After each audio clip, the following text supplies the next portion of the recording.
hoy de explicarlo, de enseñarlo. Y para eso quiero que usted me acompañe en 1 Corintios 14:6. Quiero que me tengan un poco de paciencia. Vamos a utilizar algunos textos.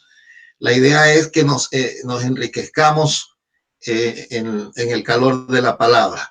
1 Corintios 14:6, del 1 al 6, perdón, dice así: seguid el amor y procurad los dones espirituales, pero sobre todo que profetices.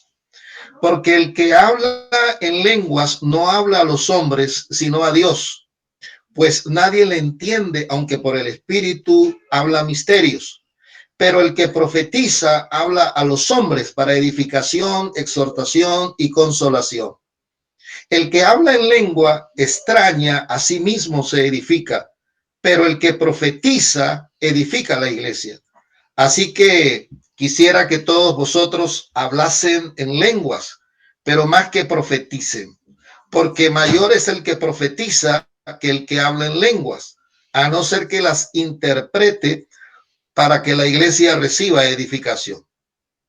Ahora pues, hermanos, si yo voy a vosotros hablando en lenguas, ¿qué os aprovechará si no os hablare con, número 1, revelación, o con ciencia, número 2, o con profecía, número 3, o con doctrina? ¿Eh? 4 cosas allí: revelación, ciencia, profecía, doctrina. Aunque en un contexto del hablar en lengua, el que habla en lengua a sí mismo se edifica, pero el que profetiza dice que edifica a la iglesia, a los oyentes. Pero hay 4 elementos esenciales allí: la revelación, la ciencia, la profecía y la doctrina. 1 Corintios 14:6. Muy bien. La preocupación de los ministerios, porque cada ministerio, según Efesios 4:8, dice que Jesús él mismo constituyó a unos apóstoles, otros profetas, a otros evangelistas, pastores y maestros, a fin de perfeccionar a los santos, para que los santos hagan la obra del ministerio. La funcionalidad de esos 5 dones ministeriales es para edificar al cuerpo de Cristo. Pero cada don ministerial tiene un énfasis en específico. Por ejemplo, el evangelista, su pasión y su énfasis es las almas. Cuando tú invitas a un evangelista, el énfasis de él va a ser salvación, va a ser cristocéntrico. Pero el énfasis de un pastor va a ser el cuidado, la exhortación, va a ser su mensaje va a ser de cuidado, de pastoreo. Ese es el énfasis del pastor. Pero el énfasis del maestro es la doctrina, el conocimiento, el escudriñar, el profundizar. El énfasis del apóstol es el entrenamiento y el énfasis del profeta es la profecía, la revelación, la ciencia, el discernimiento de espíritu. Entonces, eso es la mano poderosa de Dios que habló Pedro. Humillaos pues bajo la poderosa mano de Dios para que Él os exalte cuando fuere tiempo. Cuando reconocemos esa mano de Dios, vamos como miembros, vamos a ser exaltados en el tiempo de Dios, pero tenemos que reconocer cada una de esas 5 gracias, porque la unción que uno reconoce es la unción que nos va a bendecir. Entonces, para resumir este punto, el ganar obedece una ley evangelística, el consolidar obedece una ley pastoral, el enseñar o discipular obedece a la ley del maestro, el empoderar, dar poder, obedece a la ley del profeta, y el enviar obedece a la ley del apóstol. Cada una de esas oficinas es una área específica para edificar al cuerpo de Cristo, porque ellos son los que hacen la obra del ministerio. Los 5 dones ministeriales simplemente edifican al cuerpo y el cuerpo hace la obra del ministerio. Ahora bien, ejemplos de evangelistas. Felipe es el modelo a seguir, ¿no? Felipe era un diácono, pero cuando la iglesia recibe persecución sale de Jerusalén y inmediatamente sale Felipe a predicar a Cristo en Samaria. Y dice que le acompañan los milagros, porque el que acompaña a un evangelista son los dones de sanidades y de milagros. Quizás el mensaje de un evangelista sea simple, sencillo, pero es eficaz cuando se trata de salvación, cuando hace un llamamiento, las almas vienen rendidas a Cristo, porque es una unción característica específica, puntual en este ministerio evangelístico. Pero nótese que si un evangelista pastorea una iglesia por mucho tiempo, la iglesia va a estar carente de conocimiento, va a estar carente de revelación, va a estar carente de entrenamiento. Quizás tenga el ímpetu de ganar, de salvar. Quizás sea una iglesia entrenada en salvación. Pero ¿qué pasó? Un nuevo convertido, después de 6 meses, va a estar inquieto por el conocimiento. Va a decir, bueno, yo tengo a Cristo Jesús, pero yo quiero saber más. Entonces, si no se le pasa a la otra oficina esas almas ganadas, esa persona la podemos perder o se puede ir de un ministerio local. Por eso es muy importante entender que no es competencia. Los 5 dones ministeriales no compiten entre ellos, sino que están al servicio del cuerpo de Cristo. Entonces, fíjense que el evangelista gana, como lo hizo Felipe, pero después tuvo un problema, porque se le había infiltrado un brujo y él no lo había discernido. Pero cuando la iglesia matriz en Jerusalén envió al apóstol Pedro y a Juan, ellos pudieron discernir por el Espíritu la intencionalidad de ese creyente que estaba allí infiltrado y que quería poder, pero para otras intenciones. Entonces, fíjese que es importante todas las manifestaciones de los dones que están repartidas en los miembros que hacen parte del cuerpo de Cristo. Entonces el evangelista gana, pero el pastor consolida. La consolidación tiene que ver con el cuidado de esa nueva alma que ha llegado a los pies de Jesucristo. Una de las mea culpas del ministerio de Billy Graham, después de hacer un balance al terminar su vida, él tuvo una gran preocupación porque, haciendo las estadísticas, él dice que en más de 60 años de ministerio evangelístico solo permanecieron el 17% de las almas ganadas de su ministerio. Imagínense, porque él dice que el error que cometieron es que detrás de un ministerio evangelístico no le acompañó un ministerio de acompañamiento o de consolidación. La consolidación tiene que ver con asentar y cuidar a ese nuevo creyente en esos primeros pasos o en las primeras 72 horas del nuevo nacimiento. Porque, como digo Marcelino Sojo, tenemos la costumbre de decir, hay fiesta en el reino de los cielos cuando un pecador se arrepiente. Pero ¿qué pasa? Si no le damos acompañamiento, esos 7 espíritus peores que salieron van a regresar, y si ven la casa vacía y adornada van a entrar, y el postrer estado de ese nuevo creyente va a ser peor que el primero.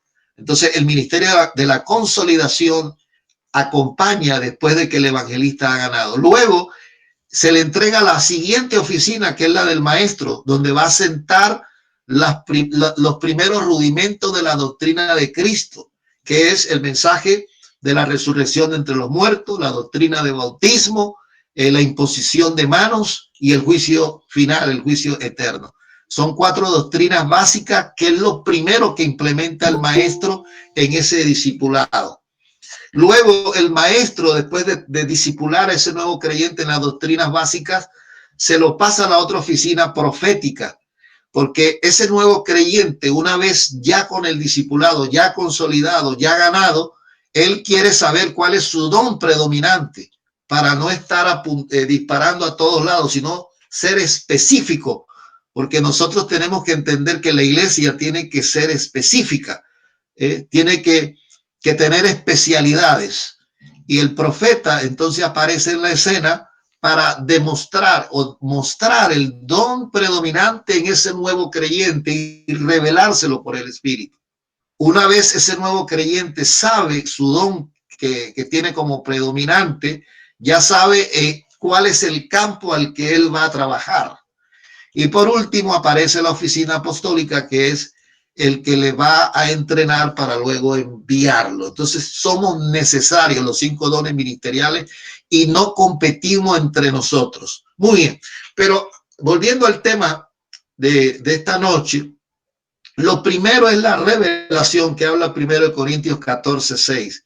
Revelación. Pablo dice, ¿de qué me sirve a mí ir a vosotros hablando en lenguas si no va acompañado de un contenido?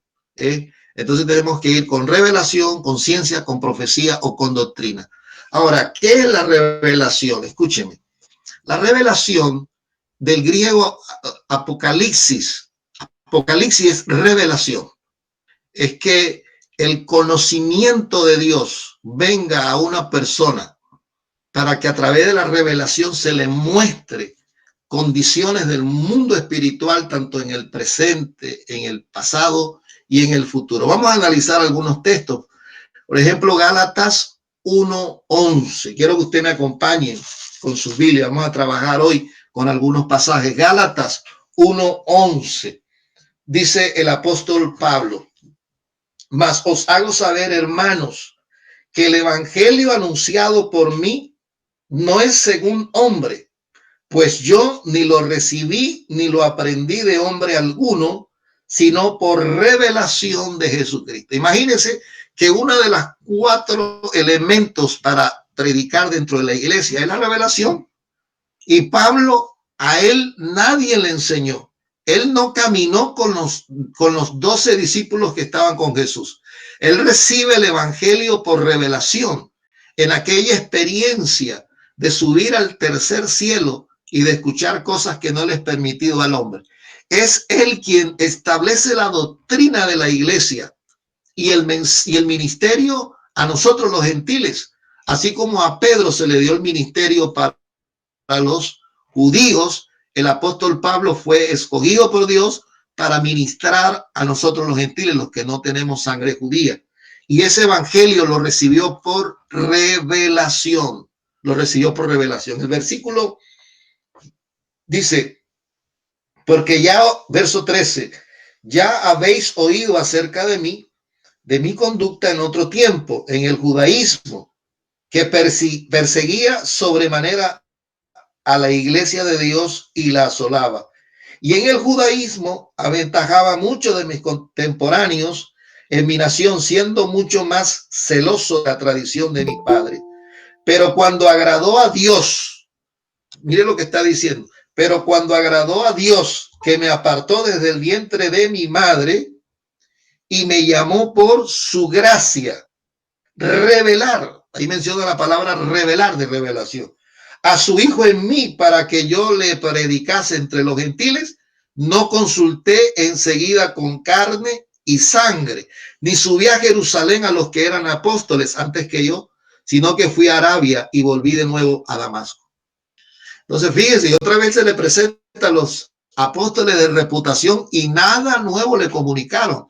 De tal manera que el evangelio que predicó Pablo fue un ministerio por revelación. Entonces el evangelio se recibió allí por revelación. Vamos a Gálatas 2:2. Gálatas 2:2 dice, después pasado 14 años subí otra vez a Jerusalén con Bernabé, llevando también conmigo a Tito, pero subí según una revelación, y para no correr o haber corrido en vano, expuse en privado a los que tenían cierta reputación del evangelio que predico entre los gentiles. O sea que Pablo era un hombre de revelación. Acuérdense cuando Pablo quería ir a Asia y el Espíritu le dijo que no fuera. Si predicar es bueno, ¿por qué el Espíritu se lo prohibió? Luego quería ir a Asia Menor y el Espíritu Santo le dijo no.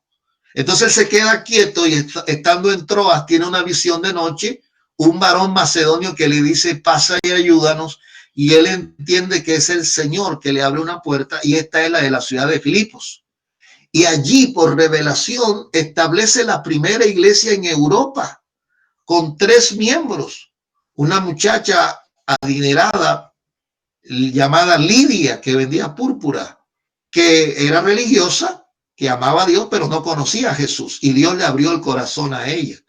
A esa se la ganó el apóstol. Luego libera a una muchacha endemoniada que adivinaba, y por haber expulsado el demonio lo meten preso, y ahí en la cárcel, con oración intercesora y alabanza, se convierte un enemigo del evangelio, el carcelero. Con esos 3 miembros estableció la primera iglesia en Europa, en la ciudad de Filipos. Pero fue por revelación. Ahora analicemos un pasaje en Isaías 46:10. 46:10, que tiene que ver con la revelación. Isaías 46:10. para luego entender Primera de Pedro 1:10. ¿Cuánto estamos aquí todavía? ¿Cuánto están escuchando bien? Amén. Isaías 46:10 dice así. Amén, amén, pastor. Mire, voy a leer desde el 9 para ver el contexto. Dice, acordaos de las cosas pasadas desde los tiempos antiguos, porque yo soy Dios y no hay otro Dios y nada semejante a mí, que anuncio lo por venir desde el principio y desde la antigüedad, lo que aún no era hecho, que digo, mi consejo permanecerá y haré todo lo que quiero. Entonces, cuando miramos Primera de Pedro 1:10, vaya a Primera de Pedro 1:10, fíjate que Dios anuncia las cosas que van a venir desde el ayer, desde el pasado. Él lo anuncia, lo que va a acontecer. Eso es parecido como a profecía, pero hay algo también de revelación. Primera de Pedro 1:10. Dice así: los profetas que profetizaron de la gracia destinada a vosotros, inquirieron diligentemente, indagaron acerca de esta salvación, escudriñando qué persona y qué tiempo indicaba el Espíritu de Cristo que estaba en ellos, el cual anunciaba de antemano los sufrimientos de Cristo y las glorias que vendrían tras ellos. A estos se les reveló que no para sí mismos, sino para nosotros, administraban las cosas que ahora os son anunciadas por los que os han predicado el Evangelio por el Espíritu Santo, enviado del cielo, cosas en las cuales anhelaban mirar los ángeles. Y uno de esos es el profeta Isaías. Cuando usted mira el capítulo 53 de Isaías, ya él estaba viendo por revelación en los sufrimientos del siervo de Jehová. Dice, varón experimentado en quebranto y como que escondimos el rostro de él, fue menospreciado y no lo estimamos. Ciertamente llevó nuestros pecados, nuestras iniquidades. Todo el capítulo 53 habla del sufrimiento del siervo de Jehová, todo por revelación, y que en un tiempo indicado se iba a manifestar. Entonces lo anunciado por los predicadores del primer siglo tomaron como referencia las revelaciones del profeta Isaías. La palabra revelar significa manifestar o mostrar, y la palabra revelación, manifestación o venida. Vamos a mirar Romanos 16:25. Romanos 16:25. En esta noche estamos hablando 4 elementos que necesitamos introducir cuando predicamos al cuerpo de Cristo. Romanos 16:25.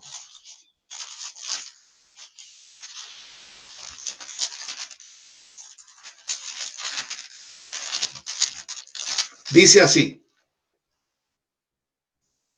Ustedes lo tienen.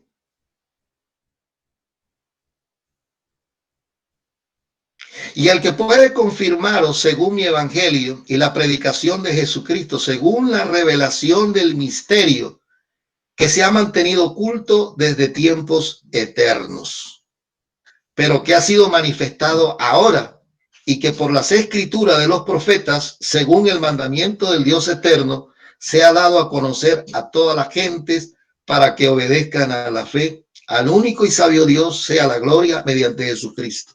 O sea, que la ministración de la palabra desde los apóstoles para acá, basados en la revelación que Dios le daba a los profetas del Antiguo Testamento, ellos ministraban bajo ese elemento de gracia de la revelación. Diga conmigo, revelación. Efesios 3, del 1 al 3. Vámonos a Efesios. Efesios 3, del 1 al 3.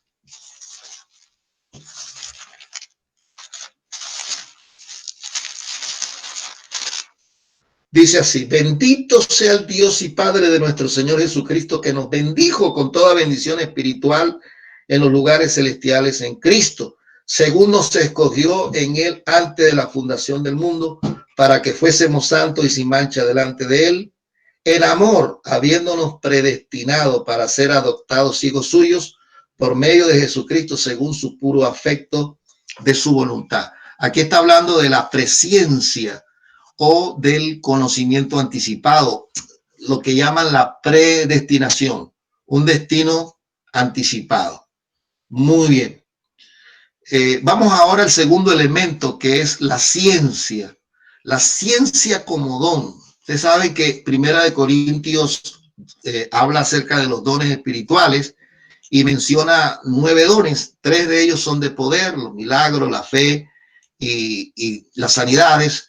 Hay 3 dones de comunicación, lenguas, profecía, interpretación, pero hay 3 de revelación. Uno de ellos es ciencia, otro profecía, ¿cierto? Entonces, vamos a observar que este segundo elemento, cuando tú vas a predicar al cuerpo de Cristo, aparte de la revelación, tú puedes también predicar por medio de la ciencia. Y la ciencia es una partícula del conocimiento anticipado de Dios que te muestra a través de este don el pasado y el presente de determinadas personas, incluyendo sus sucesos. Wow, qué cosa tan espectacular. Porque una de las formas en que nosotros vamos a mostrar a Dios a la gente inconversa es revelando a través de la ciencia el pasado de diferentes sucesos que le han pasado a determinadas personas. Por ejemplo, cuando el Señor Jesús se quedó en Samaria, mientras los discípulos iban a buscar la comida, él comienza a predicarle a la mujer samaritana. Lo primero que hizo, romperle un concepto cultural de que los judíos y samaritanos no se amaban entre sí, ¿no? Él rompió ese argumento allí. Lo segundo, que le mostró, o sea, supo tocar su corazón sin manosearla. Hablar con la mujer samaritana, mira que los discípulos estaban cavilando entre sí, diciendo, ¿qué estarán hablando estos? Porque la mujer samaritana, para mí entender, era una mujer bonita, porque tener 6 maridos, alguna cosa tenía que tener esta mujer. Y ella pensó que Jesús iba a ser el 7º, pero Jesús supo tocar su corazón sin manosearla. Jesús empezó a hablarle del Espíritu Santo. Fíjate que en la comunicación esa entre los dos, el Espíritu Santo se menciona muchas veces, la palabra adoración también se menciona muchas veces, pero en particular una palabra de ciencia. Jesús le dice, tráeme a tu marido. Ella dice, no tengo marido. 5 maridos has tenido y el que ahora tiene, fíjese, tiempo pasado, dices que no es tu marido. Cuando Jesús le da esta palabra de ciencia que tiene que ver con pasado y presente y pasado, ella quedó descubierta y se le abrió el corazón para recibir lo que Jesús le estaba ministrando. Y no solo eso, sino que quedó tan impactada ella que se va a Samaria a hablarle a toda la ciudad diciendo, vengan a ver un hombre que me ha dicho todo. Y la gente creyó en ese mensaje de la samaritana, porque después de haber escuchado a Jesús dijeron, ya no solamente creemos por tu dicho, porque lo hemos escuchado a él. Fíjense que en una iglesia, cuando tú vas con una palabra de ciencia, no solamente con revelación, puedes impactar a personas de tal manera que ellos van a quedar postrados, adorando a Dios, reconociendo que Dios está en medio nuestro. Y este debe ser el desafío para todos nosotros, llegar a ese nivel de ciencia, de conocimiento, porque Dios no nos niega nada. Es un asunto de procurar los dones y los mejores, dice el apóstol.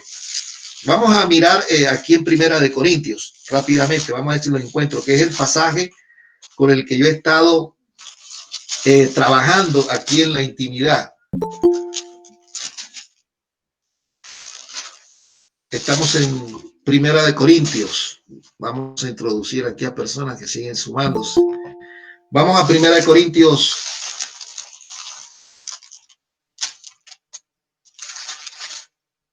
Se siguen sumando. Primera de Corintios. Ahora, cuando a ti se te revela que hay elementos para predicarle al cuerpo de Cristo, tu vida no va a ser la misma. Ya tú vas a tener énfasis. Vas a priorizar. Escuche bien. está en los dones espirituales, 1 Corintios 12, cuando se menciona la palabra de ciencia en 1 Corintios 12:9, cuando dice a otros fe por el mismo espíritu y a otros dones de sanidades por el mismo espíritu, a otros de hacer milagros, a otros profecía, a otros discernimiento de espíritu, a otros diversos géneros de lengua, a otros interpretación de lenguas. Pero en el verso 8, porque a este es dada por el espíritu palabra de sabiduría y a otro palabra de ciencia. Pero en el capítulo 14, voy a leer literalmente para que usted me pueda entender más. Dice el verso 23, si pues toda la iglesia se reúne en un solo lugar y todos hablan en lenguas y entran indoctos o incrédulos, ¿no dirán que estamos locos? Pero si todos profetizan y entra algún incrédulo o indocto, por todos es convencido, por todo es juzgado. Lo oculto de su corazón se hace manifiesto y así, postrándose sobre el rostro, adorará a Dios declarando que verdaderamente Dios está entre vosotros. Si nosotros llegamos a un nivel de ciencia, de revelación, de profecía, porque la gente tiene curiosidad de saber las cosas del pasado, el presente, el futuro, pero el mundo tiene la copia y la iglesia tiene el original. Nosotros tenemos el original, solo que nosotros no le hemos dado énfasis a estos dones del Espíritu. Pero acuérdense que Jesús, para ganar a Samaria, impactó a la samaritana con una palabra de ciencia y luego la remató con la predicación de la palabra. Podemos usar los dones para atraer, para impactar, pero luego tenemos que predicar para consolidar. No sé si hay alguna pregunta aquí dentro del grupo. Vamos a abrir un espacio mientras nos acomodamos. Si alguien tiene alguna inquietud o alguna pregunta. Estamos en la palabra de ciencia. Muy bien. Fíjense que en el principio, cuando Dios colocó al hombre en el huerto del Edén, había un árbol. ¿El árbol de qué? Del conocimiento del bien y del mal. Vamos a leerlo literalmente, ¿no? En Génesis 2:9. Vamos a mirar Génesis 2:9. El árbol del conocimiento. O sea que esa primera etapa del hombre era una etapa de inocencia.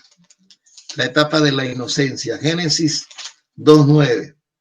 Y Jehová dijo, y Jehová Dios hizo nacer de la tierra todo árbol delicioso a la vista y bueno para comer. También el árbol de la vida en medio del huerto y el árbol de la ciencia del bien y del mal. El árbol del bien y del mal.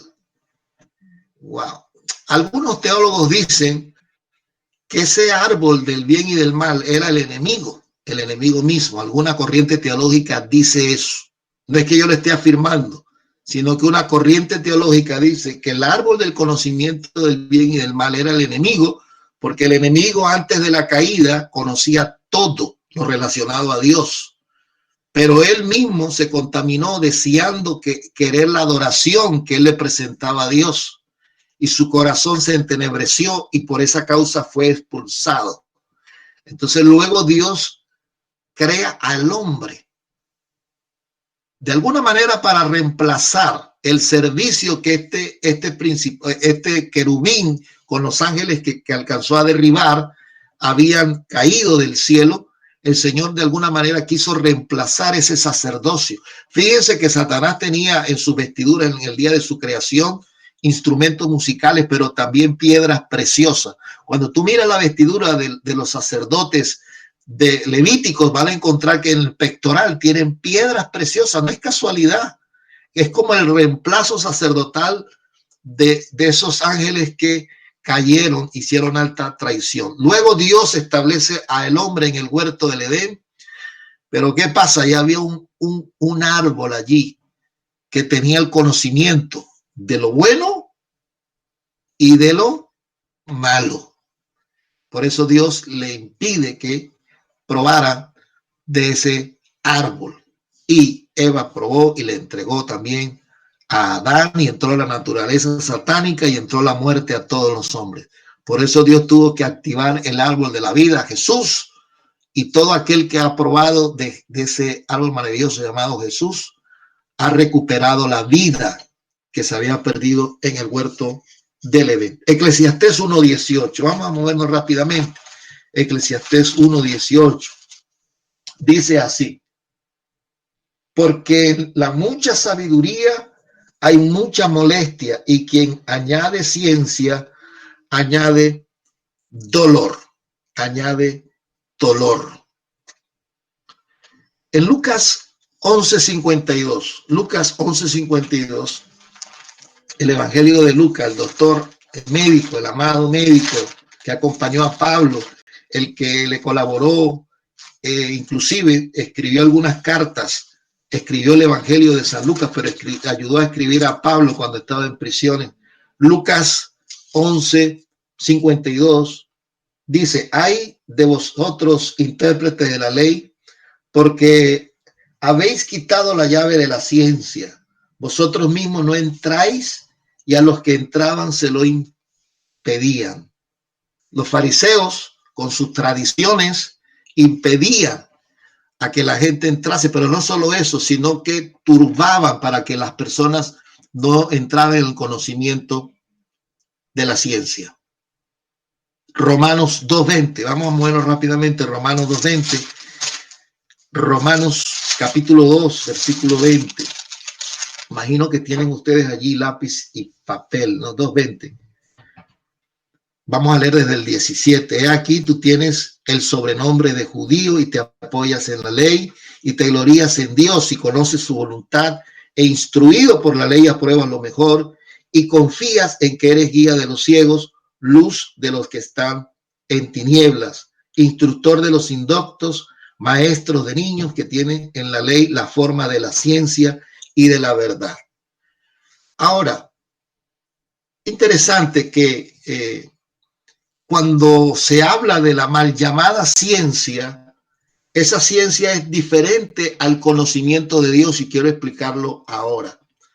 La ciencia no debe confundirse con el sentido moderno de conocimientos sistematizados, sino simplemente conocimiento de erudición, de erudito, donde viene la palabra maestros. O sabiduría de la falsa ciencia mencionada en 1 Corintios 1:8 o Colosenses 2:8. Porque se refería a enseñanza de sectas místicas, inclusive como la de los nicolaitas, en una de las reprensiones de las 7 iglesias, cuando decía: tú que sigues la doctrina de los nicolaitas, ¿no? Y de los judaizantes. Era una denuncia que el apóstol Pablo hacía sobre aquellos que mencionaban la mal mencionada ciencia, ¿no? A diferencia de la verdadera ciencia que menciona el Evangelio según 1 Corintios 12:8. Vamos a leer la 1 Corintios 12:8 y Filipenses 1:9. Primero 1 Corintios 12:8. 1 Corintios 12:8. Porque a este es dada por el Espíritu palabra de sabiduría, y a otro palabra de ciencia. La ciencia allí como don de Dios, como un regalo para bendecir no solo a la iglesia, sino impactar al mundo que no conoce a Dios. Sencillamente la ciencia Dios nos la regala es para impactar al mundo incrédulo, porque a través de ese conocimiento de Dios, nadie conoce las cosas de Dios sino por el Espíritu, y nadie conoce las cosas del hombre si no es por el Espíritu de Dios. Y cuando usted impacta con una palabra de ciencia, esa persona reconoce que Dios está en medio nuestro. Así que al final vamos a estar orando todos para que crezcamos, o para recibir este don de la palabra de ciencia. Filipenses 1:9, la iglesia de Filipos. Filipenses 1:9.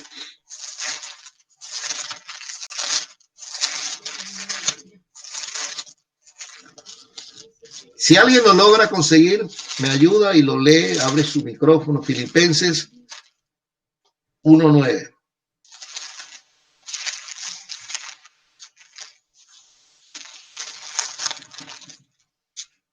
Bueno, la encontré yo.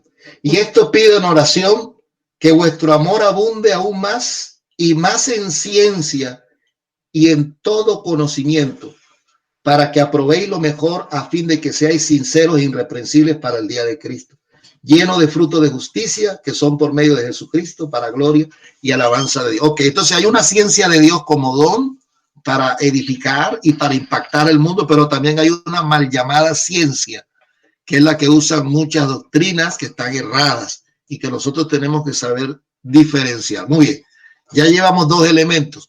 El tercer elemento, cuando uno va a predicar al cuerpo de Cristo, aparte de la revelación y de la ciencia, es la profecía. Hay mensajes proféticos. Hay mensajes proféticos. Diga conmigo, profecía. Profecía. Algunos, escúcheme, la profecía como tal tiene tres niveles. Todos podemos profetizar en el primer nivel, que es por medio del Espíritu, como dijo Joel, que en los postreros días Dios derramaría de su Espíritu sobre toda carne, para que los ancianos tengan sueños, los jóvenes visiones, y sobre los siervos venga el Espíritu de la profecía. En ese nivel todos podemos profetizar, porque tenemos al Espíritu Santo dentro de nuestro corazón, en nuestro espíritu humano. Cuando usted recibe a Jesús en su corazón, Jesús te introduce el Espíritu Santo y produce en ti el nuevo nacimiento. Nace de nuevo. Por eso Jesús le dijo a Nicodemo que tenía que nacer del agua y del Espíritu. Entonces, cuando una persona, ¿qué pasó con Adán? Escúcheme bien. Adán, cuando Dios lo establece, Adán tenía una comunicación con Dios perfecta, hablaba con Dios cara a cara. Pero después del pecado, sucedieron algunas cosas. Ya Adán no era guiado por el espíritu, o sea, por el espíritu humano de él, que estaba conectado con el espíritu de Dios. Ahora es los sentidos quienes se entronan en su alma, porque en el alma es donde la persona tiene la decisión. El alma es el centro del asiento de la vida emocional, afectiva e intelectual del hombre. En el alma está el pensamiento, pero en el alma también está el corazón, sentimientos y emociones. Y en el alma está la voluntad donde decide.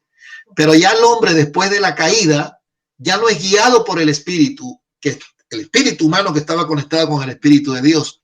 Ahora es guiado por los sentidos físicos.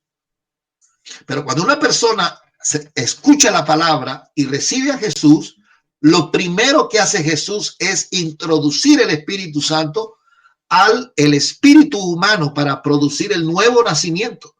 De tal manera que el espiritual está en una dimensión mayor que el terrenal. No sé si me hago entender. Usted que es espiritual lo puede juzgar todo y a usted nadie puede juzgarle, porque tú estás en una dimensión espiritual. Muy bien. Vamos entonces a la palabra profecía. Significa palabra y visión. Palabra y visión. Empezamos con Apocalipsis 19:10. Me acompaña con Apocalipsis. ¿Qué significa revelación? Apocalipsis 19:10. 19:10. Dice así: yo me postré a sus pies para adorarle. Y él me dijo, mira, no lo hagas, yo soy consiervo tuyo y de tus hermanos que retienen el testimonio de Jesús. Adora a Dios, porque el testimonio de Jesús es el espíritu de la profecía. El testimonio de Jesús es el espíritu de la profecía. De la profecía. El testimonio de Jesús es el espíritu de la profecía. Apocalipsis 22:18. Ahí mismo, Apocalipsis 22:18. Fíjense que en Apocalipsis, ya el último libro, tú sabes que la iglesia tiene 4 etapas. La etapa de siervo. El siervo sirve, pero no tiene intimidad con su Señor. El segundo nivel es de amigo. La iglesia pasa de servidor a ser amigo de Dios. Como le digo, Dios a Abraham, mi amigo. El amigo, Jesús le dijo a los discípulos, ya no les llamaré más siervos, ahora les llamaré amigos, porque el siervo no sabe lo que hace su Señor, pero el amigo sí. Pero el tercer nivel es el del hijo, que tiene la herencia, siempre y cuando cumpla la edad de mayoría. Por eso tenemos que crecer, tenemos que madurar. Y el cuarto nivel es el de la esposa. el de la esposa que vive en la intimidad con su esposo. Lo que dice Apocalipsis, dice la última manifestación es la de la esposa. Dice el espíritu y la iglesia, que es la esposa del Señor, dice, ven Señor Jesús, ven Señor Jesús. Es la manifestación de la esposa, la última, la de Apocalipsis, porque ya Cristo viene. Dice la iglesia y el espíritu dice, ven Señor Jesús. Entonces, ese es el clamor nuestro como iglesia. Ven, Señor Jesús. Estamos en Apocalipsis 22, 18. Yo testifico a todo aquel que oye las palabras de la profecía de este libro. Si alguno añadiese de estas cosas, Dios traerá sobre él las plagas que están escritas en este libro. Y si alguno quitare de las palabras del libro de esta profecía, Dios quitará su parte del libro de la vida y de la santa ciudad y de las cosas que están escritas en este libro. El que da testimonio de estas cosas dice, ciertamente vengo en breve.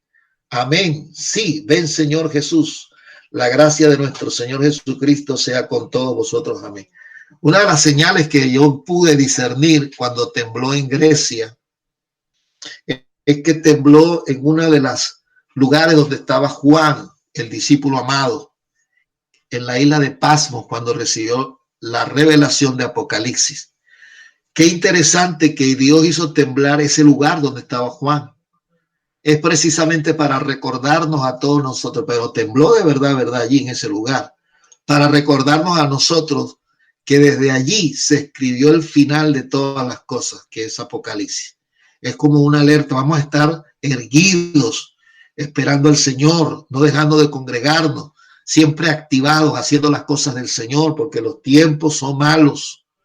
Entonces, no debemos dormirnos, no, al contrario, priorizar en lo que es más importante las cosas del reino.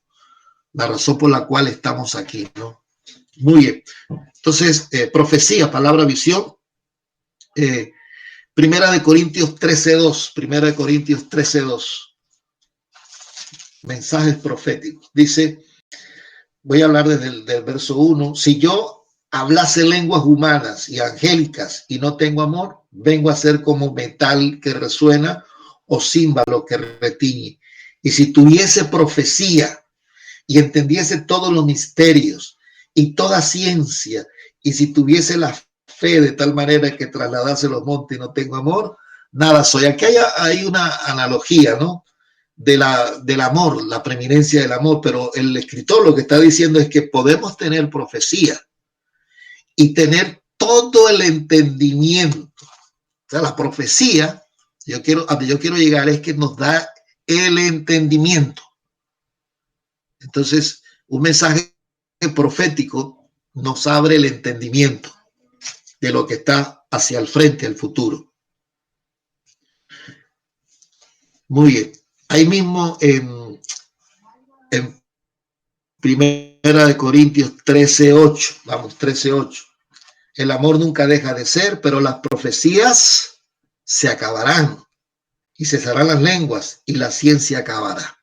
Entonces, porque al final dice, y ahora permanecen la fe, la esperanza y el amor, entre estos tres, el amor. Pero la ciencia y la profecía van a acabar. ¿Por qué? Porque ahora conocemos cosas del reino espirituales a través de estos dones de ciencia, estos dones de profecía.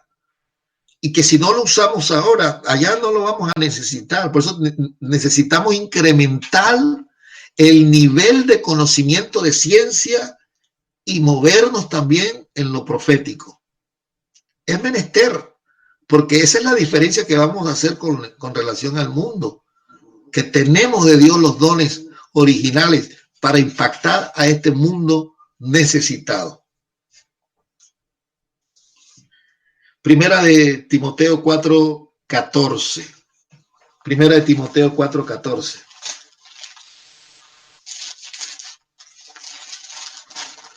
Primera de Timoteo 4:14.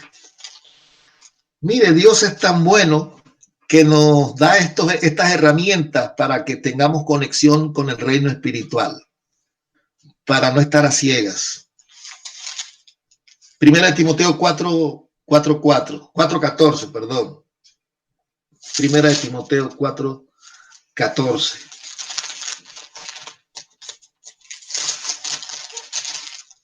Dice así: no descuides el don, no descuides el don que hay en ti, que te fue dado mediante profecía con la imposición de las manos del presbiterio. ¡Wow! ¡Qué tremendo!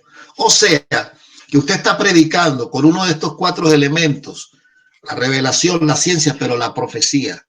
La profecía tiene un nivel que cuando tú impones las manos y tú profetizas, no solamente estás transfiriendo a través de la ley del contacto y transmisión, sino que está activando dones sobrenaturales sobre ese nuevo creyente o sobre esa persona que está frente tuyo. Fíjate, dice: no descuides el don que hay en ti, que fue dado, que te fue dado mediante ¿qué? Profecía, con la imposición de las manos del presbiterio. Que la profecía es tan importantísima que a través de ella transfiere a las personas dones ministeriales, como en el caso de Timoteo, que era un evangelista. Por eso Pablo le exhorta que haga obras de evangelista, que cumpla su ministerio y que predique la palabra. Pero estos dones le fueron transferidos, no solo por imposición de manos, sino que también por profecía. Diga conmigo: profecía. Profecía. Profecía. Mire, si hay algo en que usted se debe gloriar es en las cosas del Señor. Porque la gente va a poder, quizás va a decir: ah, qué vanaglorioso que es ese hermano, qué vanagloriosa que es ese. Pero ¿en qué nos vamos a gloriar nosotros si no en lo de Dios? Esta es nuestra gloria.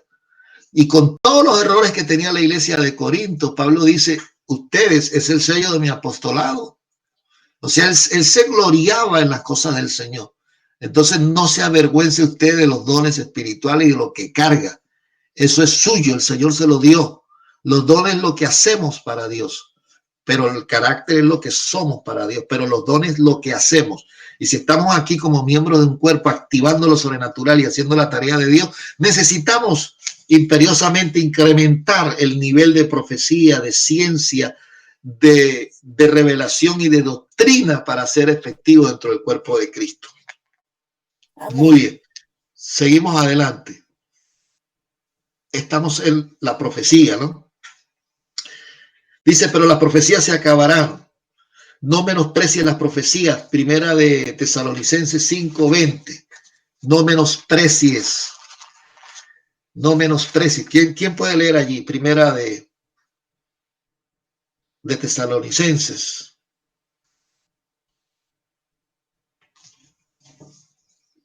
5:20. Primera de Tesalonicenses, ¿alguien me ayuda? Primera de Tesalonicenses 5:20.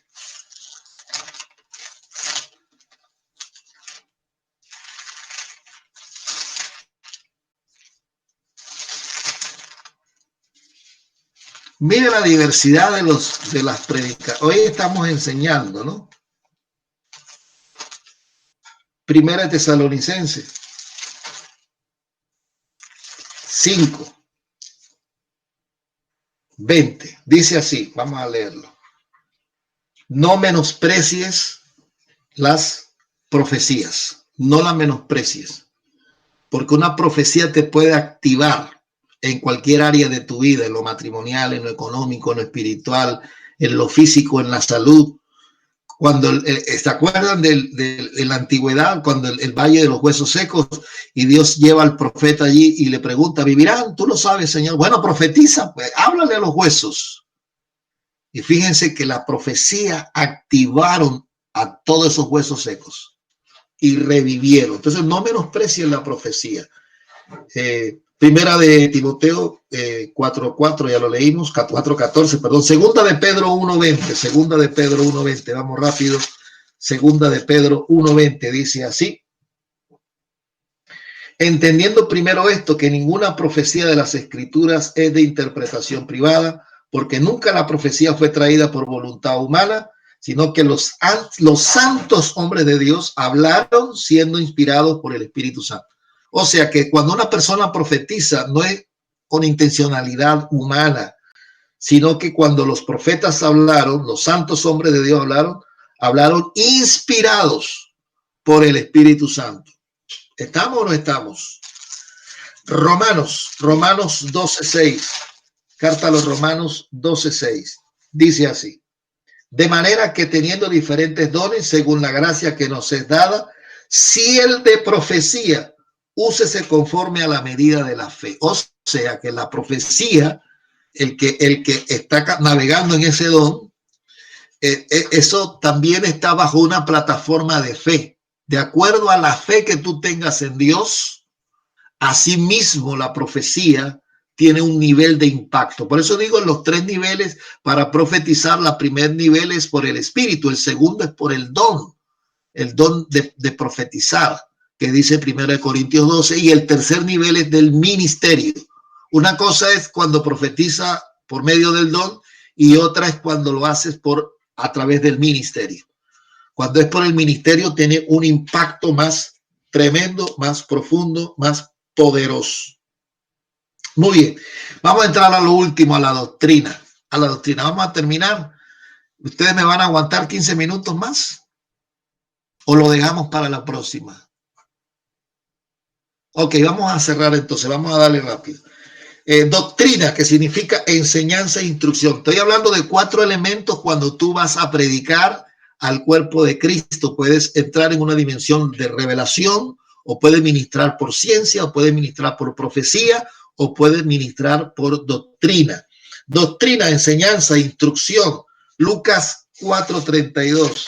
Volvemos al médico amado. Lucas 4:32. Dice así: y se admiraban de su doctrina porque su palabra era con autoridad. La doctrina, cuando tú la llevas bien, basado bajo una buena interpretación, vas a causar un impacto y una admiración. En Marcos 1:27 habla de que la doctrina nos imparte también autoridad. Marcos 1:27. Vamos a movernos rápidamente. Marcos 1:27. Doctrina, estamos en la dimensión de la doctrina. 1:27. Dice así: y todos se asombraban de tal manera que discutían entre sí diciendo, ¿qué es esto? ¿Qué nueva doctrina es esta que con autoridad manda a uno de los espíritus inmundos y le obedece? Ahora, la doctrina tiene que venir del Padre. Juan 7:16. Tiene que venir del Padre, no es nuestra la doctrina. Es más, la doctrina de Jesús es la del Padre. Juan 7:16 dice así: y todos tuvieron miedo y glorificaban a Dios diciendo, un gran profeta se ha levantado entre nosotros y Dios ha visitado su pueblo. No, perdón, estaba leyendo Lucas. Juan 7:16. Jesús le respondió y dijo, mi doctrina no es mía, sino de aquel que me envió. La doctrina tiene que ser del Padre. Muy bien. En Hechos 2:42 dice que tenemos que perseverar en la doctrina de Jesús. Hechos, anote los textos y después usted lo busca en su casa. Hechos 2:42. Perseverar en la doctrina. Ahora, la doctrina tenemos que con ella llenar todo el territorio. Eso también está en Hechos 5:28. Tenemos que llenar toda la tierra con la doctrina del Padre, con la doctrina de Jesús. Hechos 5:28. Anote allí.